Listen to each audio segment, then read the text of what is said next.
Alright friends, seeing I'm back with another video, man. It's our favorite YouTuber, bro. It's on him, JasonBlaha, the lifting slave, bro. Strength and baloney fitness. Look at this guy, man. He's getting older. And he's still lifting, trying to chase that pipe dream. And it's all just melting there. The boobs are hanging, the skin is hanging, the legs are just, they look terrible, man. I don't know. But anyway, as long as he keeps up that inflammatory response by lifting, he'll look hypertrophied there. So all you got to do is keep coming into the gym, often lifting, to keep that inflammatory response in there. The phony muscle hypertrophy, inflammaging response. All right, man, I'm going to review this video. It's all reps. All rep ranges have value for gaining muscle. They do they? Of course they do. All rep ranges, look, all rep ranges have value for gaining muscle. Want to know why? Because this is the type of muscle that all of you are getting. It's called sarcoplasmic hypertrophy, which focuses more on the increase of muscle glycogen storage. It isn't based on myofibrillar growth, because myofibrillar can't be chronic. You understand what he's saying here? He's talking about rep ranges. It's not gonna, myofibrillar doesn't grow through a rep range. Look, myofibrillar growth does not grow through rep ranges. What would grow through a rep range is you consuming a lot of glycogen and you doing all these reps. For every gram of glycogen, 3 grams of water are drawn between the skin and the muscle into the muscle, giving you this gaining muscles, the phony muscles. They're artificial muscles. Yeah, man. Hey everybody, it's JasonBlaha here, and today I want to chat with you guys a little bit about, understanding that there really isn't a hypertrophy rep range, right? People have... See, there isn't a hypertrophy rep range. You could do as many reps as you want, and you're gonna hypertrophy. Here's one way you're gonna hypertrophy, no matter how many rep ranges you get. Now, I know that coach here, he's dieting or whatever the hell he's doing there. So it doesn't matter on that rep range what he's doing, because he's inflaming muscles repeatedly. He's causing an inflammatory response through lifting. Is it based on how many rep ranges you do to get that inflammatory response? No, not necessarily. As long as you keep coming back to the gym and you lift, as long as you do some reps, you'll get that inflammatory response to create these really fake hypertrophied muscles. They look hypertrophied through inflammatory response, kind of a chemical, these chemicals that are released in the muscle causing an inflammatory response. Yeah, that's what most lifters do when they come into the gym. They're poor eaters. Really, they're poor eaters. They're definitely poor when it comes to sarcoplasmic, and they're not creating myofibrillar growth. So yeah, man, the best they could do is inflammatory response muscles and this lactic acid buildup. Yeah, man, that's about it. Big and jacked, using a wide variety of rep ranges. Big and jacked. Does he look big and jacked to you? Over the years, again, a lot of the science isn't always the best on this. Again, there's problems with exercise science studies. This is stuff I've discussed quite a bit lately, but No, it doesn't... absolutely not. They tell you due to stress, you get an inflammatory response. I don't know where I had that. I don't know where I had that, man. I had it up here somewhere before. Hold on. NCBI due to inflammatory response. Oh no, that's not going to work on here. Hold on.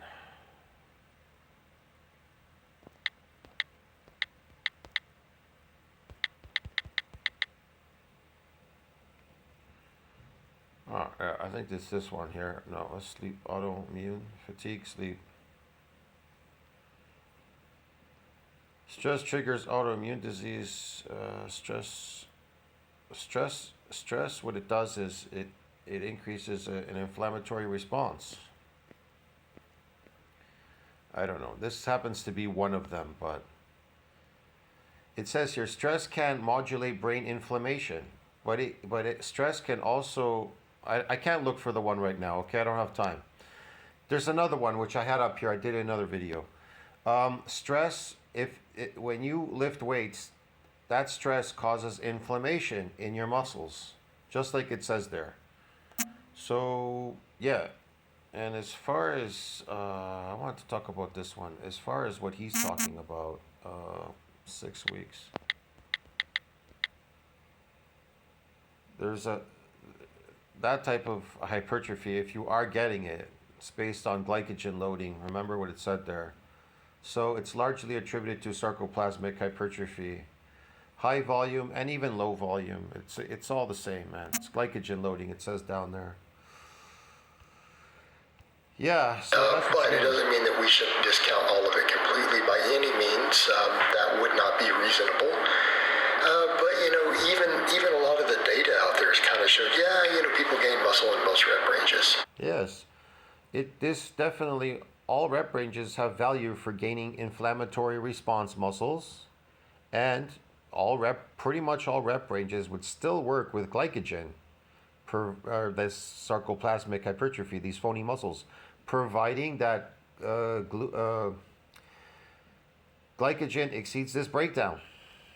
Now there can be downsides to different rep ranges. To get the maximum amount.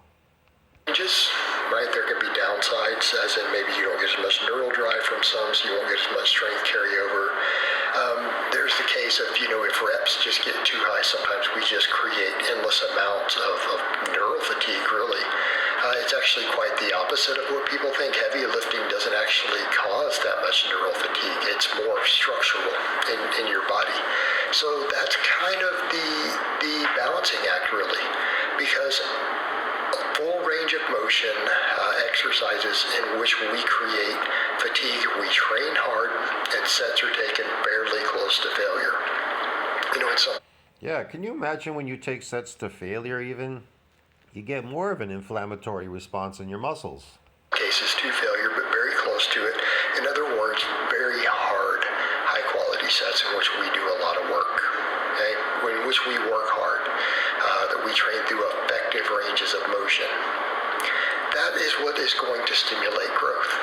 Okay? And we need to be clear on here. The evidence for that, both in the real world and in the labs, pretty much overwhelming.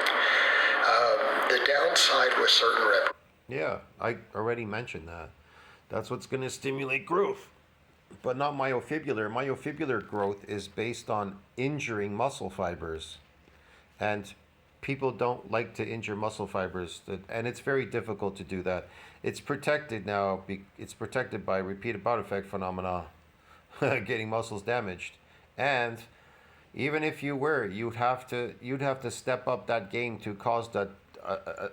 After you get it the very first time when you come into the gym, the structural damage, it's really hard to get it to come back a second time. Oh, really difficult for many people. Yeah, well, the repeated bout effect phenomenon protecting it, and a whole bunch of other things that are going on there. That's the problem with it. Ranges is that they can create certain types of fatigue that the body simply doesn't want to put on myofibrillar growth, but it'll put on a lot of the sarcoplasmic because it'll carry you through a famine. Look, man, you could lift as much weight, lift these weights, rep ranges, and do all this, get inflammatory response muscles, and get these sarcoplasmic muscles, okay, which is based on ATP glycogen, like it said there. So your body still works the way it does in nature, okay, man? If you don't understand that, that's too bad for you. It's gonna start to absorb this artificial. Try to do that on protein. Get the pump. You're not gonna get pumped on protein. You're gonna get. That's why people buy all these supplements. I'm getting the pump. I need the pump. Larry Wheels and everybody and all these influencers, they're downing all this shit to get the pump. Man, they're so desperate for a pump. They even use creatine for a pump. Creatine can be used for specific things, but a lot of it they're using for the pump. And all these like protein powders are filled with sugar, dextrose, fructose, getting more pumped. It's just crazy, bro. What they're selling you is sarcoplasmic hypertrophy, because they are aware, the industry is aware there's two types of hypertrophy, but they know you won't do the first one. They'll do the second one, sarcoplasmic, because that's the easiest. And that's what's going to carry you through a famine, your muscles building up this glycogen. Yeah, because it's just built that way. But again, you're the one feeding it because you're not on a high protein diet. I thought protein builds muscles, so why aren't you eating protein? Why are you eating all these carbohydrates and fake phony artificial food diet? Accumulate and become problems. Okay, that's why there's any balancing act or discussion here at all. Okay, because people have gotten really jacked on 5 and 6 rep sets. Well, it wouldn't matter how much protein you ate if you didn't have any muscle to build. You understand me? If there's nothing to build and it reached a threshold, a myonuclear domain threshold, then what are you going to build there? Doesn't matter how much protein you eat, those muscle cells can't get any bigger, and they're post-mitotic. These nuclei, they don't split and divide because you're lifting weights in the gym. The progenitor cell has to split, divide, and increase and donate its nuclei. And the only way it's going to do that is through injury. You got to injure those muscle fibers, just like it said in science here. It says you got to injure them.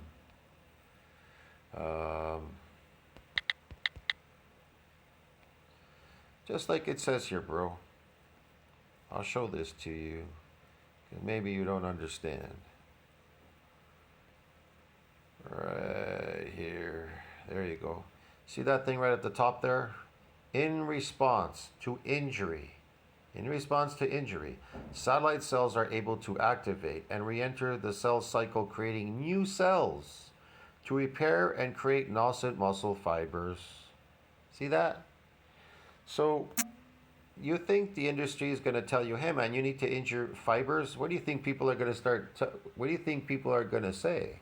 They're going to go, well, you have to do this type of workout to injure these muscle fibers, and it's going to be very uncomfortable for many, many days. You're going to lose your force capacity. You're going to get stiffness, swelling of adjacent joints, pain, and you're going to be very weak, and you're going to have all these problems. You think people really want to go through all of that? No, they want to have a good time. They want to enjoy the pump. They want to get pumped up and with their friends in the gym and go, look, I gained some muscle by getting my biceps got pumped. Let's measure them. Oh, look, I gained a half an inch already in the gym lifting. All those silly videos that you see online, everybody measuring themselves after getting a pump, blood restriction, whatever, or even this inflammatory response gives you kind of that, that growth. It's temporary growth. They don't really care. You understand me? They don't want to be put through the discomfort of injuring muscle fibers to grow real muscle. Nobody in the gym is actually building, how should I put it, is building their natural strength through myofibrillar growth. What they're doing is they're creating artificial strength. That's why you have to constantly practice at lifting those weights, because you never gained any natural strength.